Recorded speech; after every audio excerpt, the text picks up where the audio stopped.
Hello friends, कैसे हैं दोस्तों। मेरा नाम है नीलेश कोड़ीकर एंड मेरे चैनल का नाम है मेक डिफरेंस विद नीलेश। पिछले लेक्चर में हमने 9th स्टैंडर्ड जो महाराष्ट्र स्टेट बोर्ड का जो मैथ सब्जेक्ट है उसमें से हमने रियल नंबर्स देखा था। उसका हमने पार्ट 1 देखा था। उस पार्ट 1 में हमने डिफरेंट जो नंबर थे जैसे कि नेचुरल नंबर्स, होल नंबर क्या होते हैं देखा था, फिर इंटीजर्स क्या होते हैं देखा था, फिर रैशनल नंबर क्या होते हैं p/q फॉर्म में होते हैं देखा था।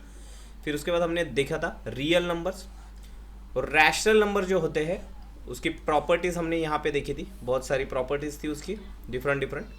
और उसके बाद हमने देखे थे जो रैशनल नंबर जो है टर्मिनेटिंग टाइप के रैशनल नंबर होते हैं and non terminating type, recurring type rational number होते हैं। टर्मिनेटिंग टाइप में जो रैशनल नंबर होते हैं उसमें अगर हम न्यूमरेटर को अगर डिनोमिनेटर से डिवाइड करें तो जो उसका जो डिवीजन आएगा वो एक जो रिमाइंडर है वो 0 बचता है या फिर उसका जो डिवीजन आता है वो वहाँ पे टर्मिनेट हो जाता है, एक जगह पे आके रुक जाता है। और नॉन टर्मिनेटिंग और रिकरिंग टाइप में क्या होता है दोस्तों, इसमें जो रिमाइंडर है कभी 0 नहीं आता और इसमें जो डिवीजन है वो कंटिन्यूसली चलता रहता है, इसके लिए उसे नॉन टर्मिनेटिंग कहा जाता है। और रिकरिंग मतलब यहाँ पे जो है कुछ नंबर्स रिपीट होना स्टार्ट करते हैं एक सर्टन डिवीजन के बाद। यहाँ पे देखिए जैसे नंबर 2 ये रिपीट हो रहा है, यहाँ पे सिंगल नंबर है। और यहाँ पे देखिए 6 9 2 3 0 7 ये जो 6 नंबर्स है यहाँ पे रिपीट हो रहे हैं। तो इसको हम अगर रिपीट हो रहा है तो उसके ऊपर हम डॉट लिख के या फिर उसके ऊपर जो भी नंबर रिपीट हो रहे हैं उसके ऊपर लाइन लिख के हम उसको रिप्रेजेंट करते हैं। तो फिर उसके बाद हमने देखा था अगर किसी भी डेसिमल फॉर्म में अगर कोई नंबर दिया है तो उसको p/q फॉर्म में उसको कैसे कन्वर्ट किया जाता है, ये हमने देखा था। 2 एग्जाम्पल से हमने देखा था। And now in this lecture we will see the irrational number and properties of irrational numbers. So irrational number होता क्या है। अगर कोई नंबर देखिए दोस्तों, हमने रैशनल नंबर देखा था। रैशनल नंबर जो है 2 टाइप के होते हैं, हमने अभी देखा रिकरिंग टाइप, पहले तो है टर्मिनेटिंग टाइप में होता है, एंड नॉन टर्मिनेटिंग जो खत्म ना हो जिसका division, and recurring type. Okay, non terminating में रिकरिंग टाइप होता है, नॉन टर्मिनेटिंग में रिकरिंग टाइप का एक रैशनल नंबर होता है।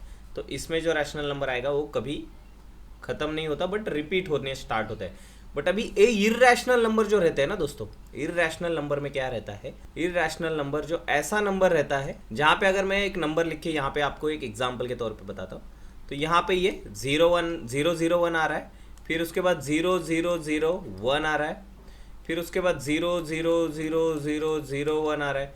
तो यहाँ पे क्या हो रहा है देखिए, ये जो 0 है ये बढ़ते जा रहे हैं, यहाँ पे ये रिपीट नहीं हो रहा है।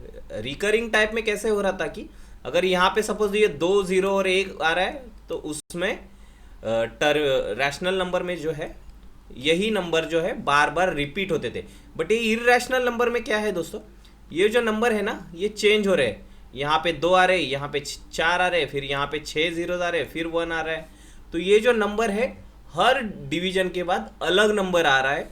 तो इसमें जो है इररेशनल नंबर में ये नंबर ऐसा होता है जहाँ पे जो है हर पॉइंट के बाद जो है डिवीजन अगर हम करते जाएंगे तो वो नंबर जो है, जैसे कि अभी मैं यहाँ पे लिखूँगा 2 4 6 7 8 5 3 2 3 9, ये जो नंबर जो आएंगे ना पॉइंट के बाद, सपोज ये 3 पॉइंट समथिंग है, तो इसके बाद जो नंबर आ रहे हैं वो नंबर कभी भी वो सीक्वेंस में नहीं आते, वो रैंडमली कोई भी नंबर आता है तो उस नंबर को हम कहते हैं इररेशनल नंबर। तो ये जो नंबर आते हैं ये होते हैं non terminating and non recurring. इसमें क्या होता है, नॉन टर्मिनेटिंग है एंड नॉन रिकरिंग, मतलब रिपीट नहीं हो रहे नंबर और टर्मिनेट भी नहीं हो रहे नंबर, जो है टर्मिनेट भी नहीं हो रहे और रिपीट भी नहीं हो रहे नंबर, जो है रैंडमली कुछ भी नंबर आ जाएगा और टर्मिनेट भी नहीं हो रहे, खत्म नहीं हो रहे, वो नंबर की कंटिन्यूअस वो नंबर आ रहा है वहाँ पे, तो उसको हम कहेंगे इररेशनल नंबर। ऐसे नंबर को जो है हम इररेशनल नंबर कहते हैं। और इररेशनल नंबर जो है हम कभी भी p/q फॉर्म में लिख नहीं सकते। जो दोस्तों √2 √3 √5 ये जो सारे नंबर है ना दोस्तों, ये नंबर जो है इररेशनल नंबर है जिनका हम रूट नहीं निकाल सकते, जिनका हम रूट नहीं निकाल सकते वो जो नंबर है सारे इररेशनल नंबर है। जिनका हम स्क्वायर रूट नहीं निकाल सकते वो सारे नंबर को हम स्क्वायर रूट या फिर क्यूब रूट भी जो है या फिर फोर्थ रूट है, ऐसे जो सारे नंबर्स हैं उनको हम कहते हैं इररेशनल नंबर। ये हमारी नंबर लाइन है। नंबर लाइन पे हम ये √2, √3, √5 ये इररेशनल नंबर जो है इसको हम कैसे रिप्रेजेंट करते हैं ये देखते हैं। ठीक है, तो अभी √2 जो है ना दोस्तों, उसका वैल्यू जो है 1.41 ऐसे ही कुछ कंटिन्यूसली है। और √3 जो है ना दोस्तों, √3 ये √2 का वैल्यू है, √3 जो है उसका वैल्यू है 1.73 एंड समथिंग, ऐसे वो कंटिन्यूसली नंबर है। तो हर एक जो पॉइंट है, संख्या रेखा जो होती है ना हमारी, संख्या रेखा जो होती है उस पे वो हम 0 से स्टार्ट करते हैं और दोनों साइड में हम पॉजिटिव एंड निगेटिव साइड में हम नंबर लिख के जाते हैं। उस नंबर को उस संख्या रेखा पे हम रिप्रेजेंट कर सकते हैं। तो संख्या रेखा में हर एक जो पॉइंट है वो हर एक यूनिक नंबर रिप्रेजेंट करता है। यहाँ पे अगर मैं ये वाला पॉइंट लूँगा, यहाँ पे मैं ये वाला अगर पॉइंट कंसिडर कर रहा हूँ तो -1 रिप्रेजेंट कर रहा है। यहाँ पे ए पॉइंट कंसिडर कर रहा हूँ तो 1 रिप्रेजेंट कर रहा है। यहाँ पे ये पॉइंट कंसिडर करो तो 0 रिप्रेजेंट कर रहा है। वैसे ही इन पॉइंट के अंदर जो पॉइंट्स है उसके अंदर भी हर एक जो पॉइंट है संख्या रेखा पे या फिर नंबर लाइन पे जो पॉइंट है, वो हर एक जो पॉइंट है वो यूनिक नंबर रिप्रेजेंट कर रहा है। वैसे ही ये √2, √3, √5 इनको भी हम इन नंबर लाइन पे प्लॉट कर सकते हैं। अभी वो कैसे प्लॉट करना है ये आपको हुआ है, फिर भी मैं एक बार रिवीजन करता हूँ। तो बेसिकली दोस्तों ये √2 जो है वो कैसे आया है, √2 मतलब क्या है। √2 जो है, सपोज यहाँ पे मैं √2 की जो वैल्यू है मैं पाइथागोरस थ्योरम से निकालूंगा। पाइथागोरस थ्योरम जो है आपको मेरे ख्याल से 9th स्टैंडर्ड में मैथ्स 2 में है, तो हम देखेंगे वो बात भी। बट पाइथागोरस थ्योरम क्या होता है दोस्तों, सपोज यहाँ पे एक राइट एंगल ट्राइंगल है, तो ये एंगल होगा 90 डिग्री और उसकी एक साइड जो है 1 है और दूसरी साइड जो 1 है, और मुझे निकालना है हाइपोटेनियस। क्या निकालना है मुझे, हाइपोटेनियस। क्या निकालना है, हाइपोटेनियस। अगर मुझे इस राइट एंगल ट्राइंगल का निकालना है तो पाइथागोरस थ्योरम क्या कहता है, सपोज इस साइड की लेंथ जो है ए, इस साइड को मैं नाम दे रहा हूँ और इसको मैं बी दे रहा हूँ और इसको मैं सी नाम दे रहा हूँ। तो पाइथागोरस थ्योरम कहता है summation of other two sides, जो अदर टू साइड का जो स्क्वायर है उसका जो समेशन है वो इक्वल टू रहता है हाइपोटेनियस के स्क्वायर के। ठीक है, अदर टू साइड के जो समेशन है a² + b² is equal to hypotenuse का स्क्वायर। ये पाइथागोरस थ्योरम हमें बताता है राइट एंगल ट्राइंगल में ये रूल हमेशा वैलिड होता है। तो हमने यहाँ पे अगर a जो है उसका वैल्यू लिया है 1 और b का वैल्यू है यहाँ पे लिया है हमने 1, तो 1 का स्क्वायर इज इक्वल टू 1 का square is equal to c का स्क्वायर। तो यहाँ पे ये 1 का स्क्वायर 1 हो जाएगा और इस 1 का स्क्वायर भी 1 हो जाएगा और यहाँ पे c², तो c² दोस्तों आएगा 2 और जो c है एक्चुअल हाइपोटेनियस है वो आएगा √2। ठीक है, तो हमारा जो c है यहाँ पे आ रहा है √2। तो अभी इस √2 को हम कैसे प्लॉट करें, तो √2 को प्लॉट करने के लिए देखिए हमने क्या किया था, यहाँ पे ये जो हॉरिजॉन्टल डायरेक्शन पे है 1 डिस्टेंस लिया था और वर्टिकल पे भी 1 लिया था। वैसे ही हम इसको नंबर लाइन पे भी प्लॉट करेंगे, जहाँ से हम 0 to 1 यहाँ पे एक डिस्टेंस लेंगे और उसके बाद में वर्टिकल एक लाइन बनाएंगे। यहाँ से 1 से यहाँ पे हम वर्टिकल एक लाइन बनाएंगे। मैं यहाँ पे साइड में आपको ड्रॉ भी करके बताता हूँ। तो यहाँ पे ये जो पॉइंट है यहाँ पे मैं इसको ले रहा हूँ 0 और यहाँ पे ये 1 है। ठीक है, तो मैंने 0 to 1 एक लाइन प्लॉट किया, फिर यहाँ पे मैंने एक वर्टिकल लाइन बनाई, यहाँ पे मैंने एक वर्टिकल लाइन प्लॉट किया और वो जो पॉइंट है वो भी 1 सेंटीमीटर डिस्टेंस पे या फिर 1 यूनिट डिस्टेंस पे लोकेटेड है। जैसे ये नंबर लाइन पे यहाँ से जितना 1 डिस्टेंस है उतना ही मैंने वर्टिकल पे भी ये डिस्टेंस लिया। तो अभी ये जो पॉइंट अगर 0 to मैं ये 1 वाला अगर पॉइंट जोड़ूंगा तो ये जो डिस्टेंस होगा, ये डिस्टेंस कितना होगा, √2 इतना डिस्टेंस होगा। ठीक है, ये हमने यहाँ पे पाइथागोरस थ्योरम से ये निकाला था हमने। ये जो हाइपोटेनियस आया था ये आया था √2 डिस्टेंस। ठीक है, तो इतना डिस्टेंस मैं अपने कंपास में मैं मार्क कर लूँगा और उसको मैं इस लाइन पे कंपास पे एक आर्क बना दूंगा और जो ये कंपास यहाँ से स्टार्ट होके इस लाइन को जहाँ पे टच करेगा वो मेरा डिस्टेंस होगा √2। ठीक है, तो इस तरह से हम √2 जो है हमारे नंबर लाइन पे प्लॉट कर सकते हैं। उसी तरह से हम सिमिलरली √3 भी प्लॉट कर सकते हैं। अभी √3 प्लॉट करने के लिए मुझे कौन से राइट एंगल ट्रायंगल में अगर मुझे कंसिडर करना है, तो मुझे √2 का जो साइड है ऐसा एक ट्रायंगल बनाना होगा, और एक जो है साइड है वर्टिकल जो डिस्टेंस है वो 1 mm डिस्टेंस या 1 यूनिट डिस्टेंस होगा, वो ऐसा राइट एंगल ट्रायंगल बनाना होगा। तो यहाँ पे अभी हमें तो इसको मैं C नाम देता हूँ। तो hypotenuse square is equal to इस साइड का स्क्वायर पाइथागोरस थ्योरम के अकॉर्डिंग 1 स्क्वायर प्लस √2 का स्क्वायर। √2 स्क्वायर जो होता है दोस्तों वो होता है 2। तो यहाँ पे आएगा 1, √2 का स्क्वायर आता है 2, ठीक है। √2 का स्क्वायर आता है दोस्तों 2। तो यहाँ पे जो आएगा वो आएगा 3, और यहाँ पे रहेगा C स्क्वायर। तो C की वैल्यू क्या आएगी दोस्तों, हम इसका स्क्वायर रूट अगर लेते हैं तो C की वैल्यू, हाइपोटेनस की वैल्यू यहाँ पे बन जाती है √3, ठीक है। √3 यहाँ पे वैल्यू बन जाती है। तो हमारे अभी मुझे ये नंबर लाइन पे अगर प्लॉट करना है तो मुझे हॉरिजॉन्टल डिस्टेंस लेना होगा √2, मुझे वर्टिकल डिस्टेंस लेना होगा 1। तो यहाँ पे हमने ऑलरेडी हमको यहाँ पे इस लाइन पे, नंबर लाइन पे ये जो √2 वाला पॉइंट हमको मिला था, तो ये √2 वाला पॉइंट हमको मिला है, उसको ही हमको आगे, बस मैं ये लाइन आगे एक्सपांड कर रहा हूँ, ये हॉरिजॉन्टल लाइन है, ठीक है। तो यहाँ पे अगर √2 मैंने 0 से लेकर √2 डिस्टेंस मैंने कंपास में लिया, उधर मार्क किया, और फिर उसके बाद मैंने यहाँ से एक वर्टिकल लाइन बनाया, और 1 यूनिट डिस्टेंस पे मैंने एक पॉइंट यहाँ पे मार्क कर दिया, ठीक है। तो फिर अभी अगर मैं ये O पॉइंट को अगर मैं इस पॉइंट से जोड़ूंगा तो ये जो डिस्टेंस होगा हाइपोटेनियस वो होगा √3। तो यहाँ पे मुझे √3 मिल गया। तो मुझे अभी नंबर लाइन पे उसको बस प्रोजेक्ट करना है। तो यहाँ पे मैं कंपास में इतना डिस्टेंस लूँगा और यहाँ से मार्क करके इस नंबर लाइन पे ये √3 पॉइंट यहाँ पे मुझे मिल जाएगा। तो इस तरह से मैं नंबर लाइन पे ये नंबर्स प्लॉट कर सकता हूँ। तो उसी तरह से सिमिलरली अपोजिट साइड में जो निगेटिव नंबर्स है ना दोस्तों, अपोजिट साइड में ये सिमिलरली जो निगेटिव नंबर है उसको भी हम प्लॉट कर सकते हैं। जैसे -√2 -√3, इस तरह से हम निगेटिव साइड में भी ये नंबर प्लॉट कर सकते हैं। अभी हम देखते हैं कि √2 जो है इर्रेशनल नंबर है, ये हमें पता है, बट हम इसको प्रूव कैसे करेंगे। तो हम इसको प्रूव करने के लिए हम इसको क्या मानते हैं, पहले हम मानते हैं कि √2 जो है रैशनल नंबर है। ये हम एक ऐसे एज्यूम कर लेते हैं कि √2 जो है रैशनल नंबर है, बट हमको अल्टीमेटली प्रूव क्या करना है, √2 जो है इर्रेशनल नंबर है। तो हमको प्रूव क्या करना पड़ेगा, जो हमने एज्यूम किया है ना √2 जो रैशनल है, ये जो हमने एज्यूम किया है वो हमने गलत एज्यूम किया है। तो हमको अभी ये प्रूव करना है।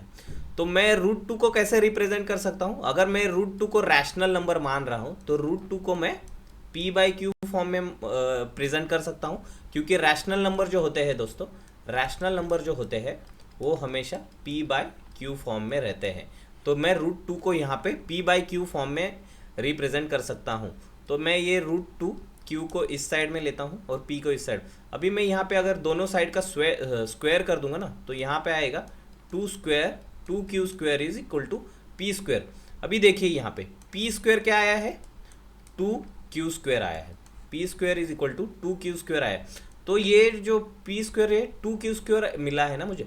तो यहाँ पे क्या है, इसका p² का अगर हम देखें तो एक फैक्टर जो है 2 है। अगर किसी भी चीज़ का अगर कोई फैक्टर अगर 2 हो रहा है ना, किसी भी चीज़ का अगर कोई फैक्टर 2 आ रहा है, तो इसका मतलब है कि वो नंबर इवन होना चाहिए। इसका मतलब क्या है, वो नंबर इवन होना चाहिए। तो इसका मतलब है p² क्या है, इवन है। p² क्या है, इवन है। इवन नंबर मतलब क्या होता है, जिसके अंत में 2, 4, 6, 8 और 0 ये 5 नंबर आते हैं, उसको हम कहते हैं इवन नंबर। तो ये अगर किसी भी नंबर का फैक्टर 2 आ रहा है तो उसको हम कहेंगे वो इवन नंबर है। तो यहाँ पे p² अगर इवन है तो उसका स्क्वायर रूट जो है p, वो भी इवन नंबर ही होगा, ठीक है। तो यहाँ पे हमने प्रूव कर दिया है कि p जो है इवन नंबर होना चाहिए। अभी यहाँ पे हम मानेंगे p इज इक्वल टू जो है 2t मानेंगे। क्या मानेंगे, p जो है हमने माना कि 2 का फैक्टर है, p जो है इवन नंबर है, मतलब p के अंदर 2 एक फैक्टर है, ठीक है। इवन नंबर है मतलब p के अंदर 2 एक फैक्टर है। तो अभी हम मानते हैं कि p is equal to 2t है। तो 2 एक फैक्टर p के अंदर है, इसकी वजह से हम मान रहे हैं कि p is equal to 2t। अभी मैं अगर इसका बोथ साइड का स्क्वायर करूंगा तो मुझे मिलेगा p² is equal to 4t²। तो अभी हमारा जो आया था इक्वेशन उसमें क्या था, p² क्या आया था, इनिशियली हमने जो लिखा था उसमें 2q² आया था। क्या आया था, 2q²। तो p² की जगह पे मैं यहाँ पे 2q² रखूँगा और 4t² वैसे ही रहेगा। अब ये 2 को यहाँ पे 2 कैंसिल हो जाएंगे, तो यहाँ पे बचेगा q² is equal to 2t²। यहाँ पे q² क्या बचेगा, 2t²। अभी इस इक्वेशन में भी देखिए दोस्तों, एक जो फैक्टर है वो है 2। क्या है, इस इक्वेशन में भी अगर हम देखेंगे तो एक जो फैक्टर है वो 2 है। तो इसका मतलब क्या है, q² भी जो है इवन होना चाहिए, q² भी जो है इवन होना चाहिए, और नंबर q जो है वो भी इवन होना चाहिए, क्योंकि उन दोनों का एक फैक्टर जो है q है, 2 है, तो इसकी वजह से q भी इवन बन जाएगा।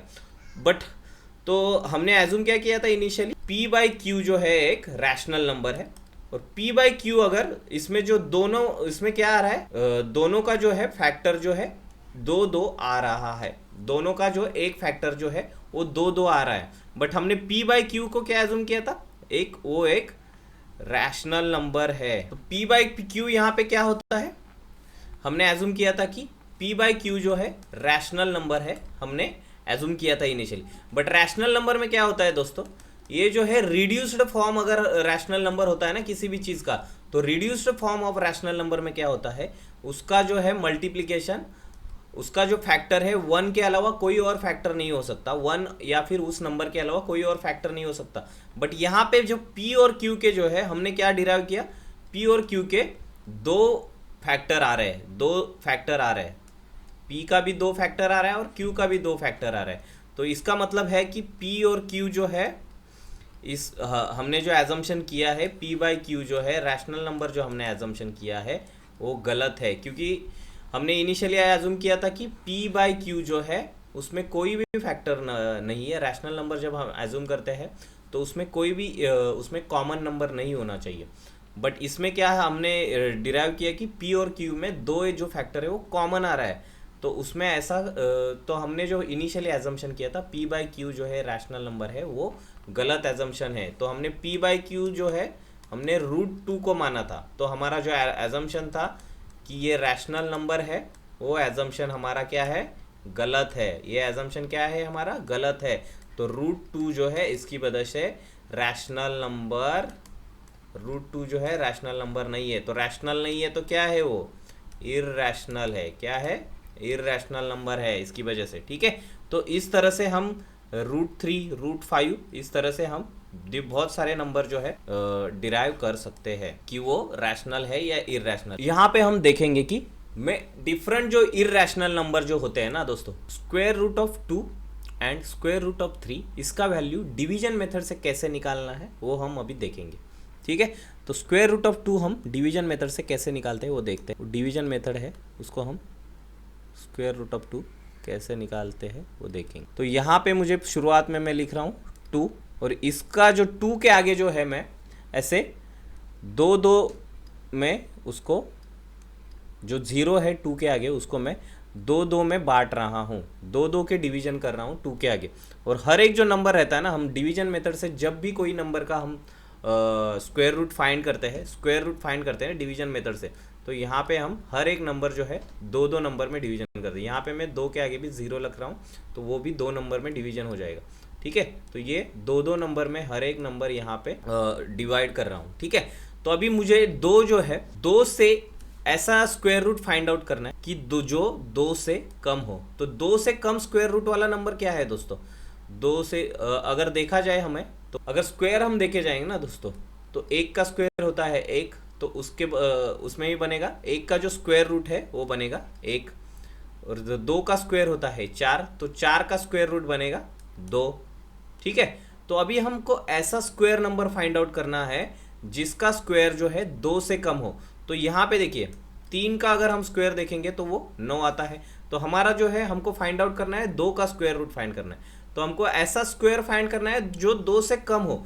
तो यहाँ पे 4 जो है वो भी 2 से बड़ा है, 9 जो है वो भी 2 से बड़ा है, तो बचता एक ही नंबर है 1।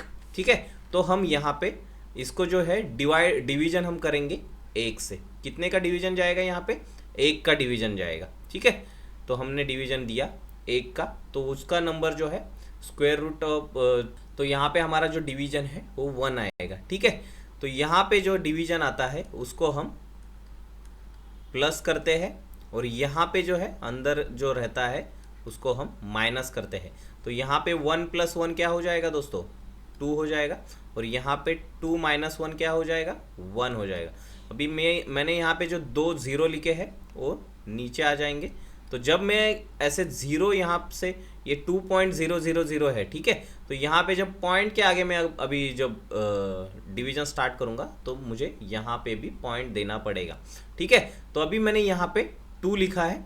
तो मुझे अभी ऐसा नंबर फाइंड आउट करना है कि जिसका मल्टीप्लिकेशन, मुझे अभी ये 2 के आगे ना, 2 के आगे मुझे ऐसा नंबर एक कोई फाइंड करना है जिसका मल्टीप्लिकेशन ये 100 से कम आए।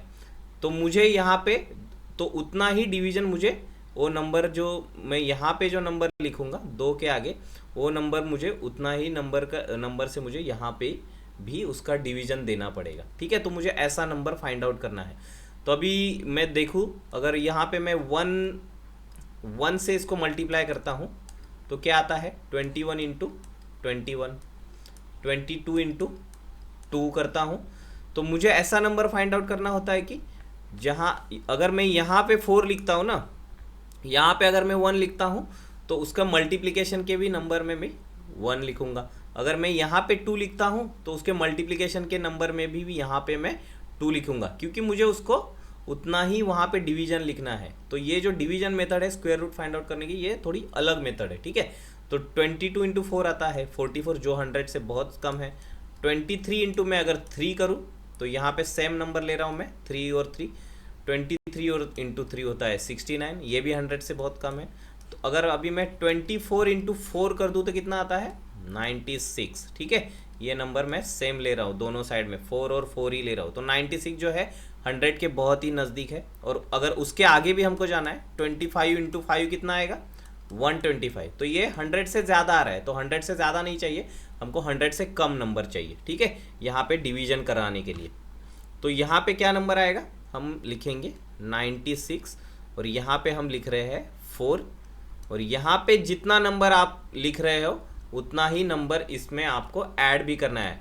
यहाँ पे जितना आप डिवीजन कर रहे हो, ठीक है, उतना ही नंबर आपको इधर या ऐड भी करना है। तो अभी इसका एडिशन कितना आएगा, यहाँ पे इसका 100 - 96, यहाँ पे बचा 4, और यहाँ पे जो ऊपर वाले 2 0 है वो आ जाएंगे नीचे। इसका 24 × 4 हो जाएगा 28, और ऐसे ही अभी 24 × 4, 24 + 4 हो जाएगा 28। अभी यहाँ पे मुझे इसका जो है थर्ड नंबर फाइंड आउट करना है। वो ऐसा नंबर मुझे फाइंड आउट करना है कि जिसकी वैल्यू यहाँ पे 400 से कम हो, और वो मल्टीप्लिकेशन मुझे, ये नंबर जो 28 के आगे जो नंबर लिखूंगा उसी नंबर से मुझे उसको मल्टीप्लाई भी करना है। तो 28 के आगे अगर मैं 1 लिखता हूँ तो मुझको यहाँ पे मल्टीप्लाई भी 1 से ही करना पड़ेगा। तो ये मल्टीप्लिकेशन कितना आता है, 281। तो ये वैल्यू जो है 400, ये वैल्यू जो है 400 है, कितना है, 400। तो मुझे यहाँ पे देखिए अभी 282 इंटू अगर मैं 2 करता हूँ तो कितना आएगा, 4 16 1 4 2 2 4 एंड 1 5 564 आएगा। 564 जो है 400 से बड़ा है, तो हमको जो है यहाँ पे डिवीजन 1 का ही देना पड़ेगा। तो यहाँ पे वैल्यू आएगी 1, और यहाँ पे डिवीजन जाएगा 281 का, और यहाँ पे मुझे ऐड करना पड़ेगा 1, और यहाँ पे मुझे डिवीजन देना पड़ेगा 1 का, ठीक है। तो यहाँ पे क्या आया दोस्तों, अभी 281 + 1 282, और यहाँ पे 400 - 281 कितना आता है, 119। और अभी यहाँ पे जो ऊपर 2 0 है उसको हम नीचे ले लेंगे। तो ये पेयर में जो 0 0 हमने बनाए थे ना, तो उसको हम पेयर में नीचे नीचे लेके जाते हैं। तो अगर आप दूसरे किसी नंबर का स्क्वायर रूट फाइंड कर रहे हो ना इस मेथड से, तो आप वो नंबर को वहाँ पे पेयर जो रख रहे होंगे उसको नीचे लेना होता है, ठीक है। तो अभी मुझे यहाँ पे 280 के आगे ऐसा नंबर फाइंड आउट करना है जो 11,900 से छोटा हो, और जिसको मैं यहाँ से डिवीजन दे सकूँ। तो 282 में अगर मैंने 1 लिख दिया तो यहाँ पे कितना आएगा, 2821। ये बहुत छोटा अमाउंट है, तो हम 4 से ट्राई करते हैं, कितना, 4 से ट्राई करते हैं।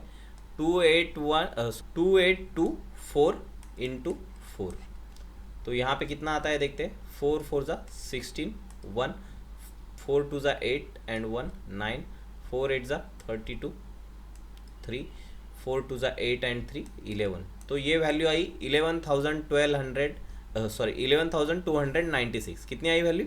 11,296। ये 11,900 के बहुत नज़दीक है। अगर आप यहाँ पे 5 रखोगे ना दोनों जगह पे, तो वो 11,900 के बहुत आगे चली जाएगी। तो यहाँ पे 11,296 यही वैल्यू जो है हमको यहाँ पे लिखनी पड़ेगी, जो 11,900 से कम है। तो यहाँ पे जो है इसका अगर मैं ये कर दूँ, सब्सट्रैक्शन कर दूँ, तो यहाँ पे बचता है 604। और यहाँ पे मैंने डिवीज़न कितना दिया? 4 का अगर डिवीज़न दे रहा हूँ तो मुझे यहाँ पे 4 लिखना है, यहाँ पे 4 ऐड करना है, और ऊपर जो डिवीज़न है मुझे 4 का लिखना है। तो यहाँ पे अभी कितना बचा दोस्तों? 2824। यहाँ पे बचा 2824, 2828 बचा, और यहाँ पे बचा है 6044। तो यहाँ पे जो है हमको अभी यहाँ पे आता है 2828, ठीक है, और यहाँ पे बचता है 604। तो अभी ये जो डिवीजन जो है ये ऐसे ही कंटिन्यूअसली चलता जाएगा। यहाँ पे मुझे फिर नेक्स्ट नंबर फाइंड आउट करना पड़ेगा, और यहाँ पे जो है कुछ अलग से नंबर आएगा, जहाँ पे जितना मैं डिवीजन यहाँ पे दूंगा, यहाँ पे आता है 1, तो यहाँ पे 1 का डिवीजन अगर मैं दूंगा तो यहाँ पे भी 1 आएगा।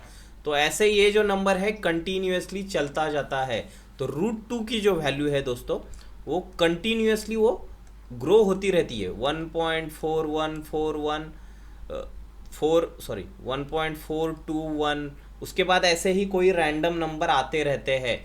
अगर आप आगे भी सॉल्व करो ना इस इक्वेशन को, यहाँ पे कोई रैंडम नंबर आते ही रहेगा। तो ये जो इक्वेशन है इसमें non terminating and non recurring number आते रहते हैं। उसी तरह से जो हम है √3 भी यहाँ पे फाइंड आउट कर सकते हैं। अभी √3 को फाइंड आउट करने के लिए सिमिलर मेथड हमको यहाँ पे यूज़ करना है। √3 को हमको फाइंड आउट करने के लिए यहाँ पे हमको सिमिलर मेथड यूज़ करना है। अभी √3 जो है शुरुआत में अभी 3 नंबर लेंगे यहाँ पे, और 3 नंबर को शुरुआत हमको कैसे करनी है? जो सबसे कम स्क्वायर नंबर हो उसमें 1 का स्क्वायर है 1, फिर 2 का है 4, तो यहाँ पे जो है स्क्वायर है 4, और 1 का जो है 1 ही है। तो यहाँ पे हमको डिवीजन देना पड़ेगा 1, ठीक है। यहाँ पे जो है हमको 1 का स्क्वायर डिवीजन देना पड़ेगा। तो शुरुआत हमारी 1 से होगी। तो यहाँ पे हमने 1 का डिवीजन दिया, यहाँ पे हम 1 माइनस करेंगे, ठीक है, 1 × 1 माइनस करेंगे, और यहाँ पे 1 ऐड भी करेंगे, ठीक है।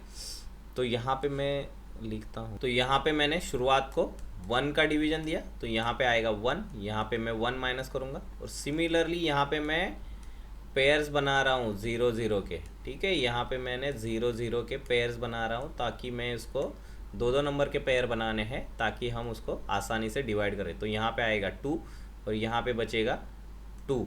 तो फिर मैं अगर यहाँ पे पॉइंट के बाद के 0 अगर नीचे ले रहा हूँ, तो यहाँ पे भी मुझे पॉइंट देना पड़ेगा, और यहाँ पे आएंगे 200। तो अभी मुझे ऐसा 2 के बाद ऐसा मुझे नंबर फाइंड आउट करना है जो 200 से कम हो।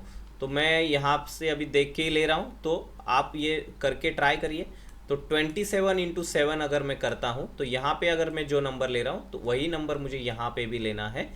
तो वो 27 × अगर 7 में करता हूँ तो वो नंबर मुझे मिलता है 189, ठीक है। तो यहाँ पे आएगा 7, तो मेरा डिवीजन भी जाएगा 7 का, और यहाँ पे मुझे माइनस करना है 189। तो बचता कितना है दोस्तों? यहाँ पे 189 अगर मैं माइनस करता हूँ तो 11 बचेगा, ऊपर का 0 नीचे आएगा, और जितना मैंने यहाँ पे डिवीजन दिया है उतना ही नंबर मुझे यहाँ पे ऐड करना है। 27 × +7 कितना होता है? 34। अभी यहाँ पे मुझे थर्ड नंबर फाइंड आउट करना है। तो ये थर्ड नंबर मुझे ऐसा होना चाहिए कि जो 1100 से कम हो, जिसका मल्टीप्लिकेशन आए। तो हम फाइंड आउट करते हैं पहले 341 × 1। यहाँ पे मैं जितना नंबर लूँगा उतने से ही मैं मल्टीप्लाई करूँगा। तो 341 आएगा, फिर 342 × 2 कितना आता है? 684 आता है, फिर 343 × 3 कितना आता है? 9, 12 एंड 10, 1029। ये जो नंबर है 1100 से सबसे नज़दीक वाला नंबर है, तो उसको हम, और सबसे नज़दीक और सबसे उससे कम नंबर है, तो हम यहाँ पे डिवीजन जाएगा हमारा 3 का, और यहाँ पे भी आएगा 3 का, तो यहाँ पे भी आएगा 3 का। 3 हम यहाँ पे ऐड करेंगे तो आएगा यहाँ पे 346, और यहाँ पे बचेंगे 71। वैसे ही ये नंबर जो है ऐसे आगे कंटिन्यू होते जाता है और रैंडम नंबर यहाँ पे 7 3 के आके रैंडम नंबर आते रहते हैं। और यहाँ पे जो है रिमाइंडर है वो कभी भी ज़ीरो आता नहीं है। यहाँ पे जो नंबर है वो कुछ भी नंबर आते रहते हैं, उसकी वजह से ये डिवीजन जो है रैंडम नंबर यहाँ पे ऐड होते रहते हैं। इसकी वजह से ये जो नंबर है इर्रेशनल नंबर है, इसको हम कभी भी डेफिनेटली यहाँ पे उसको रिप्रेजेंट नहीं कर सकते हैं, डेफिनेटली बता नहीं सकते। इसके लिए ये नंबर जो है इर्रेशनल नंबर होते हैं। तो हमने अभी देख लिया डेसिमल फॉर्म से इर्रेशनल नंबर, हमने देख लिया कि रूट जो स्क्वायर रूट है इर्रेशनल नंबर के वो कैसे फाइंड आउट करते हैं डिवीजन मेथड से। ठीक है, तो अभी हम जो है इसमें जो हमने स्क्वायर रूट फाइंड आउट किया उसमें जो डिवीजन आता है वो non terminating and non recurring रहता है। ठीक है, वैसे ही एक नंबर है दोस्तों, हम जो हमारा सर्कल का जो हम जब भी हम कोई सर्कल ड्रॉ करते हैं और उसका अगर मुझे एरिया फाइंड आउट करता है तो मैं एरिया कैसे फाइंड आउट करता हूँ। फॉर्मूला है सर्कल के एरिया का पाई आर स्क्वायर। क्या है सर्कल के एरिया का फॉर्मूला? Pi are square.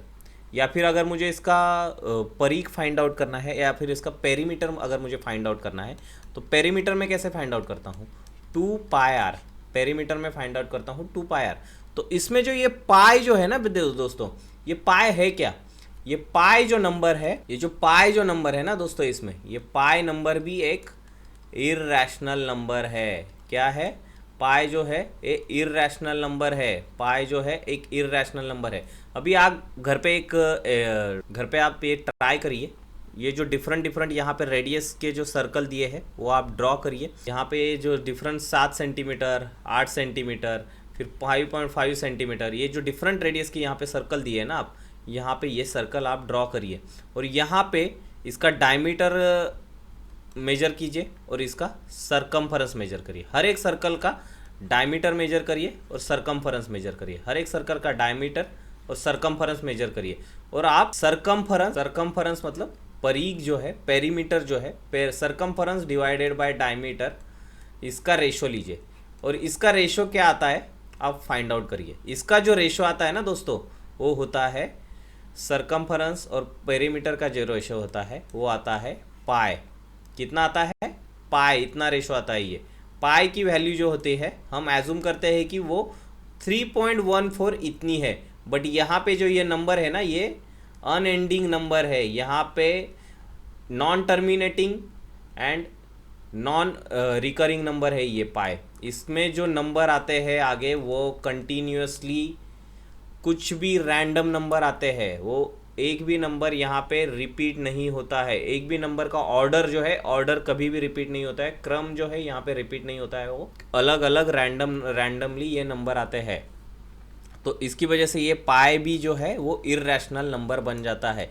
और ये जो पाई जो फाइंड आउट किया ना, हमारे जो शास्त्रज्ञ थे, हमारे जो मैथमेटिशियन थे, आर्यभट्ट, जो इंडियन मैथमेटिशियन थे ना, आर्यभट्ट जो थे, उन्होंने 499 CE में ये पाई की वैल्यू कैलकुलेट करके रखी थी। हमारे जो इंडियन साइंटिस्ट थे आर्यभट्ट, उन्होंने 499 CE में लगभग 1500 साल पहले ये वैल्यू फाइंड आउट करके रखी है। इन्होंने दुनिया को ये पाई की वैल्यू बताई है। तो उन्होंने जो वैल्यू फाइंड आउट करके रखी थी उसका वैल्यू उन्होंने 62832 इज इक्वल टू 20,000 और उसकी वैल्यू उन्होंने 3.1416 ऐसे दे के रखी थी।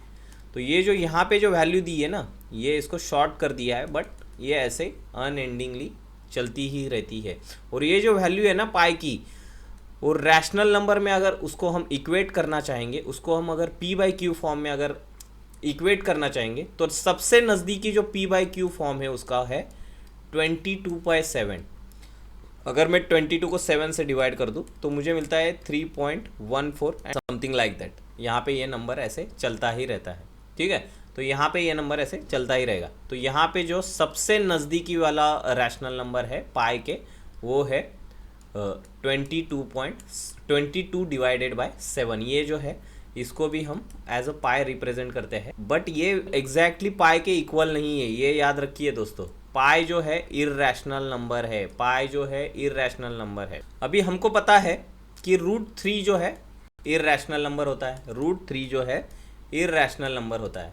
बट 2+√3 ये इर्रेशनल है कि नहीं, ये हमको कैसे पता चलेगा? 2+√3 जो है इर्रेशनल है कि नहीं, ये हमको कैसे पता चलेगा? उसको हम सिमिलरली मानेंगे। 2+√3 जो है, अगर हम इसको सपोज हम एज्यूम करते हैं कि ये रैशनल नंबर है, तो 2+3√3 को मैं कैसे रिप्रेजेंट करूँगा?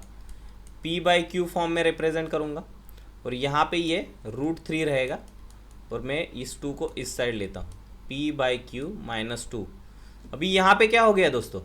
हमने तो 2+√3 को क्या एज्यूम किया है? रैशनल नंबर एज्यूम किया है, बट इसका लेफ्ट साइड जो है √3 जो है इर्रेशनल है। क्या है?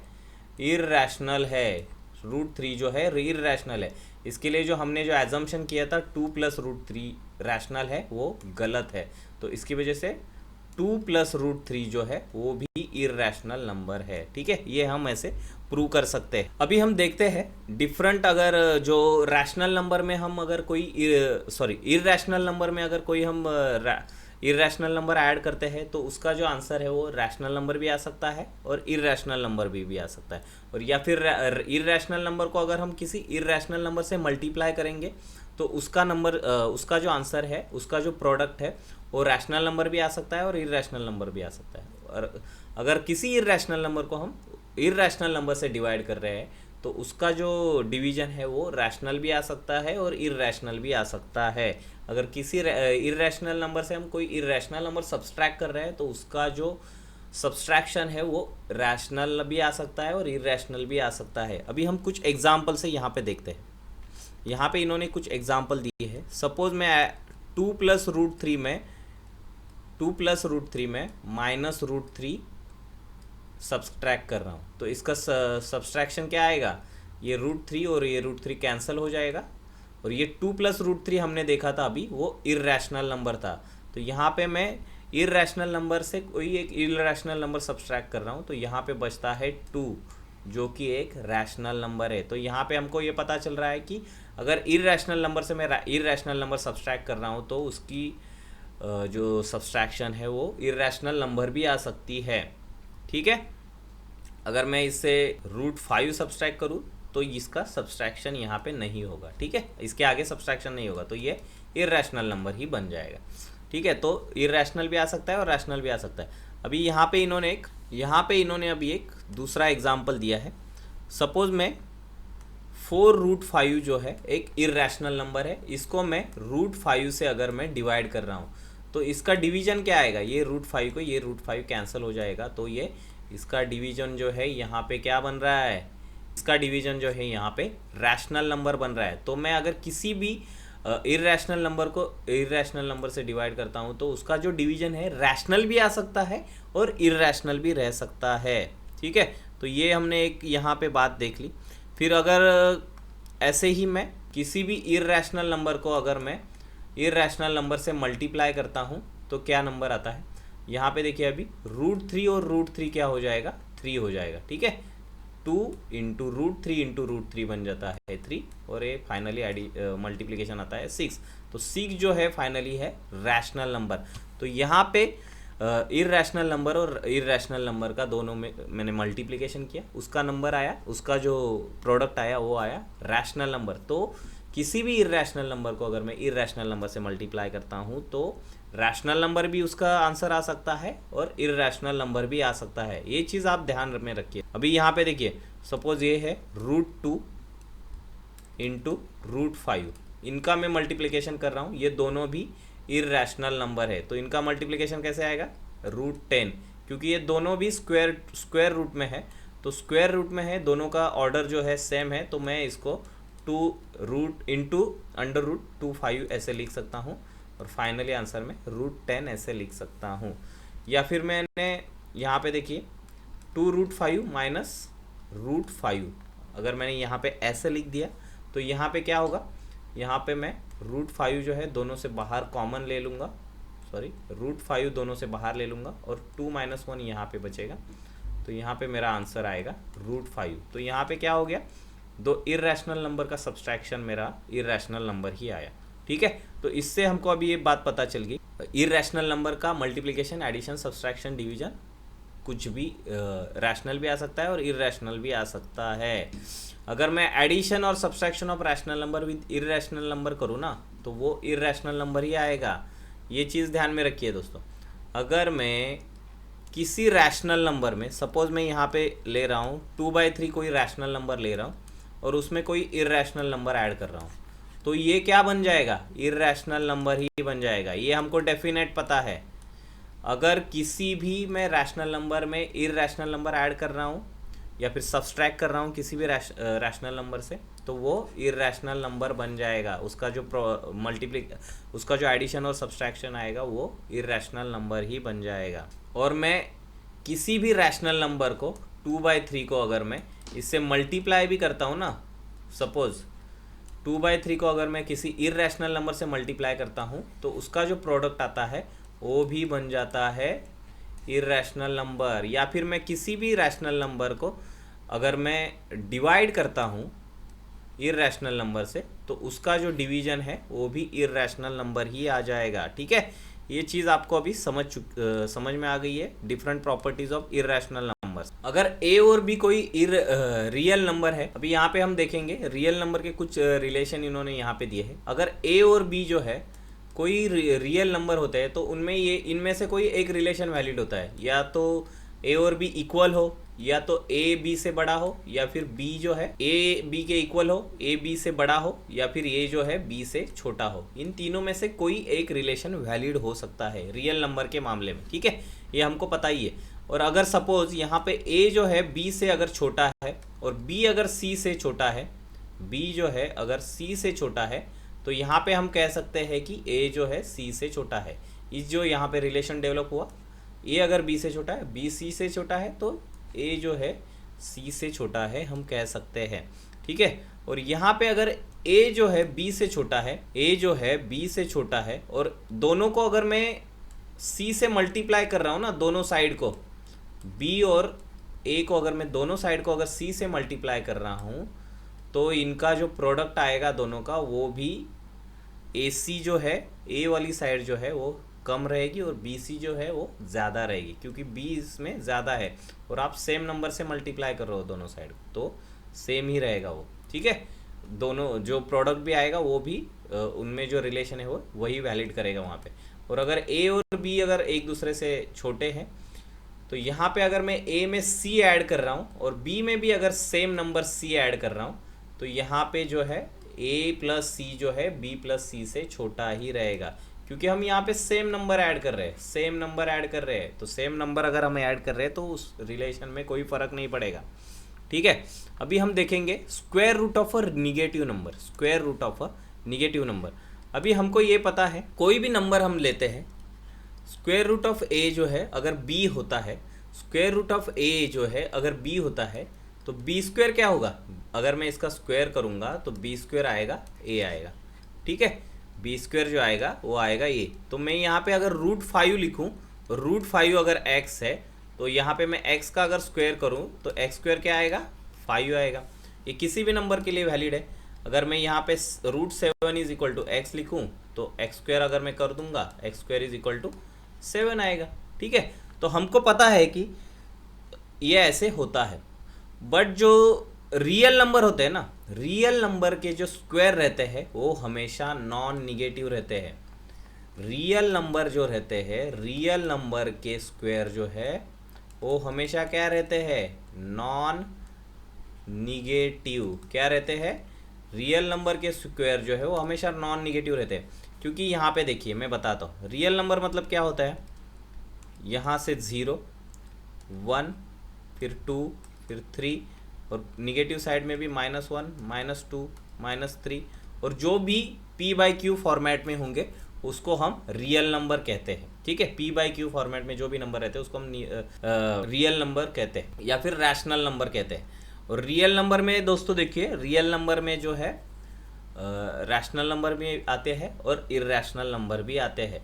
तो अगर मैं किसी भी, तो अगर मैं यहाँ पे नंबर लाइन से अगर देखूंगा, तो अगर मैं किसी पॉजिटिव चीज़ का स्क्वायर करूंगा, 1 का अगर स्क्वायर करूंगा 1 आएगा, 2 का अगर मैं स्क्वायर करूंगा तो 4 आएगा, 3 का स्क्वायर करूंगा तो उसका स्क्वायर आएगा 9, ऐसे ही अगर मैं निगेटिव साइड में स्क्वायर करूंगा ना, -1 का अगर मैं यहाँ पे स्क्वायर कर रहा हूँ तो -1 का स्क्वायर मतलब क्या हो रहा है, -1 इंटू -1, तो ये माइनस माइनस यहाँ पे क्या होता है प्लस, और यहाँ पे स्क्वायर आएगा 1। वैसे ही मैं अगर -2 का मैं स्क्वायर करूँगा तो क्या होगा यहाँ पे -2 इंटू -2, यहाँ पे ये माइनस माइनस जो मल्टीप्लिकेशन होता है वो उससे बन जाता है प्लस, और यहाँ पे आएगा उसका स्क्वायर, -2 का स्क्वायर आएगा 4। वैसे ही मैं -3 का अगर स्क्वायर करूँगा तो यहाँ पे क्या करूँगा मैं, -3 इंटू -3, इसका आएगा +9।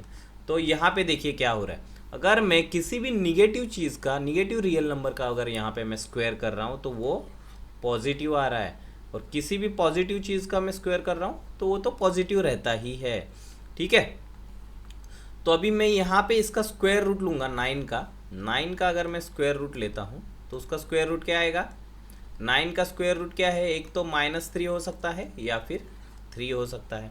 ठीक है, ये हमको चीज़ पता चल गई। सपोज मैंने यहाँ पे -5 का जो स्क्वायर है वो क्या आएगा, √ऑफ -5 का स्क्वायर क्या आएगा, यहाँ पे आएगा -5 स्क्वायर रूट में -5 का स्क्वायर क्या आएगा, हमको पता है इसका स्क्वायर है, तो यहाँ पे ये जो है स्क्वायर रूट निकल जाएगा, इसका स्क्वायर रूट का अगर स्क्वायर है तो स्क्वायर रूट निकल के वही नंबर रह जाएगा, -5 है, -5 यहाँ पे रह जाएगा। बट स्क्वायर रूट ऑफ -5 जो है ना दोस्तों, स्क्वायर रूट ऑफ -5 जो है it is not a real number. ये क्या है, रियल नंबर नहीं है। क्या है, स्क्वायर रूट ऑफ -5 जो है वो रियल नंबर नहीं है। तो यहाँ पे किसी भी चीज़ का निगेटिव स्क्वायर रूट हो ना तो वो रियल नंबर नहीं रहता है, ये ध्यान में रखिए दोस्तों।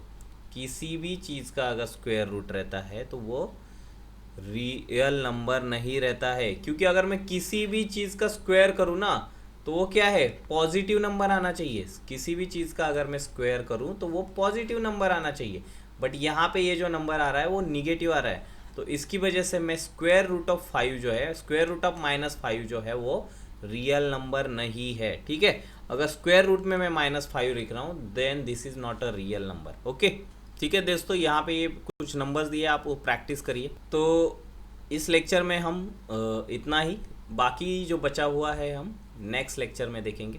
ठीक है दोस्तों, मेरे चैनल का नाम है make difference with Nilesh. Please like and share my videos.